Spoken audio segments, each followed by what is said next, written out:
మూసీలో 16,000 కోట్ల రూపాయలతో ఆనాడు మా ప్రభుత్వం ఉన్నప్పుడు మొత్తం డిజైన్స్ కూడా తయారు చేసి ఫైనల్ చేసి ఆఖరికి గ్లోబల్ డిజైన్ కాంపిటీషన్ కూడా ఇన్వైట్ చేసినాం సార్. చేసిన తర్వాత ఇవాళ మాకు ఆశ్చర్యం ఎక్కడ కలుగుతా ఉందంటే ఒక రోజేమో 50,000 కోట్లతో మూసీ ప్రక్షాళన మూసీ బ్యూటిఫికేషన్ అని ఒకరోజు ప్రకటన వస్తుంది. తర్వాత పర్యాటక శాఖ మంత్రి గారేమో 70,000 కోట్లతో అని చెప్పి వారు ప్రకటన ఇచ్చారు. ఆ తర్వాత ఈ మధ్యన ముఖ్యమంత్రి గారు గోపన్పల్లిలో 150,000 కోట్లతో మూసీ అన్నారు.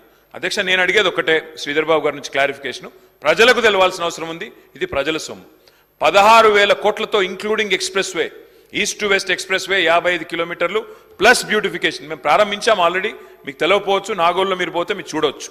వారిని కోరేదేమంటే ఇది రాష్ట్ర ప్రజల సంపద. 16,000 ఎందుకు 50 అయింది, ఎందుకు 50 70 అయింది, ఎందుకు 70 150 అయింది, ప్రజలకు స్పష్టత ఇవ్వాలని చెప్పి శ్రీధర్ బాబు గారిని కోరుతా ఉన్నా. మూసీ బ్యూటిఫికేషన్ విషయంలో మొన్న నేను డిప్యూటీ సీఎం గారిని చూశాను. ఒక డిపిఆర్ కూడా తయారైంది.